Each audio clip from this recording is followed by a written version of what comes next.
Welcome to the 21 Lines of Inquiry podcast that's all about helping you discover your UCW, your unique contribution to the world. Join us as we delve into the 21 questions that will help you be more intentional about bringing your gifts into your career and your life overall. So when you're ready, let's get started.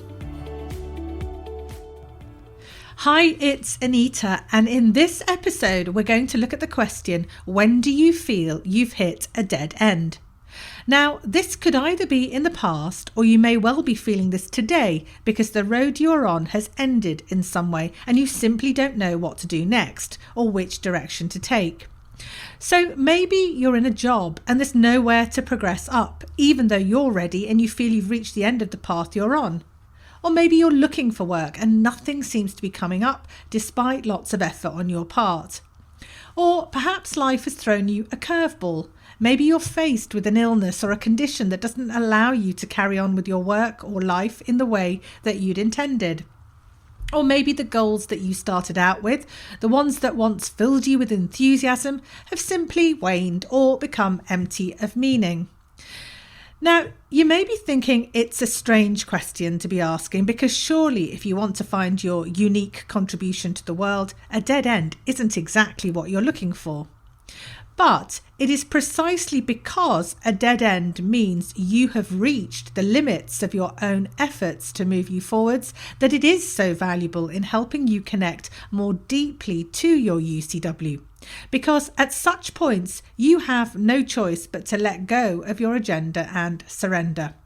And surrender here doesn't mean giving up caring, it means giving up attaching to a particular outcome.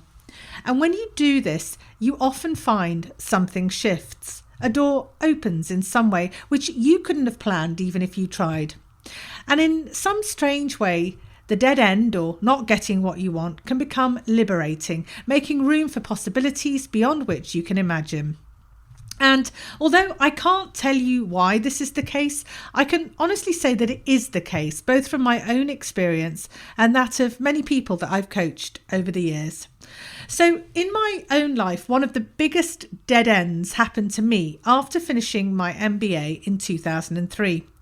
I had left law, which people kept telling me was a good career, because I honestly felt there was something else I was called to do. But the problem was I had no idea what it was. I'd hoped by taking 2 years out and going to the US and studying for a full-time MBA, I'd have a chance to figure this out and find something. But I didn't. Yes, I got my MBA, but I didn't find this elusive right pathway that I was looking for. I simply discovered more jobs that were very similar to the one that I'd just left, whether in investment banking or management consulting. And the summer internship experience that I'd managed to create for myself at the New York Times didn't go any further, as I shared in a previous episode. So I came back to the UK, and I found it a very challenging time on many levels. I'd now been abroad for 5 years in total, 3 in Hong Kong and 2 in the US. And by the time I returned, it felt that all my old friends had moved on. They'd either got married and started families, or they'd moved on in their careers. I felt very alone and unsure what to do next. And not for lack of trying. I was being very proactive about trying to find something, but nothing seemed to fit what I was looking for. Although I would have struggled to tell you what that was. And the recruiters that I went to kept trying to put me in a box and send me back to law firms in some way. Finally, I remember running out of money. I'd used all my savings for my previous career on the MBA, and so finally I surrendered my expectations of finding this elusive right pathway. Now, looking back now, I can see that my expectations were unrealistic.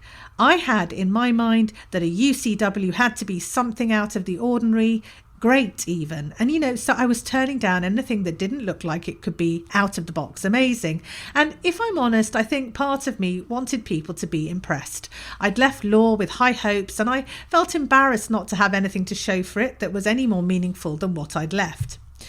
But what I learned from this experience was far more valuable than I could imagine at the time. By adjusting my expectations and rather than looking for my forever job, just looking for the next step, I was able to look for something that wasn't law, that allowed me to earn a reasonable living and get some hands-on experience working in a business rather than an external advisor or consultant. And funny enough, as soon as I did this, a job came up through my network to go to American Express and work in the marketing team. Here, I gained valuable hands-on business experience, which to this point I'd never had, and which, although it certainly wasn't my forever job, it was a meaningful and an important part of my journey in many ways. And looking back, I can see now that I couldn't have done what I'm doing now straight after business school. I simply wasn't ready. I still needed to get some different types of work experience and also a considerable amount of personal development in areas that I was still at that point unaware of. My UCW was not, as I believed, a job out there that I could ever find. It was a path that I had to create and keep creating as I went along. I also came to understand through this experience that although a UCW is real and everyone has one, it doesn't have to be anything so out of the ordinary that it arrives delivered up in the form of a job, all tied up with a nice bow on it that just suits you perfectly. Instead, it's a process and it's a path that starts where you are and it evolves and you move on to the next stage of the journey. And the journey is made by walking it. So this is because discovering your UCW involves a kind of dance between the known and the unknown. You have plans for you, which you know about, and life has plans for you, which you don't know about, consciously at least. And I like to think of it as a kind of salsa dance between the two, where life or the unknown takes the lead and you bring what you know into a dance with that. And sometimes when you hit a so-called dead end, life may be trying to redirect you and or teach you a deeper lesson that you haven't yet learnt, but one that will help you over time to align more and more with your UCW. So what about you? Take some time now to reflect, and you may find it helpful to do this with a journal. Just write down your thoughts or with another person that you trust. Think about a dead end that you have faced, and it could either be your current situation or a past one. What were you wanting to do? What stopped you? And what deeper lesson was life trying to teach you through that experience? And how might this relate to your UCW? And when you're ready, I'll see you in the next episode.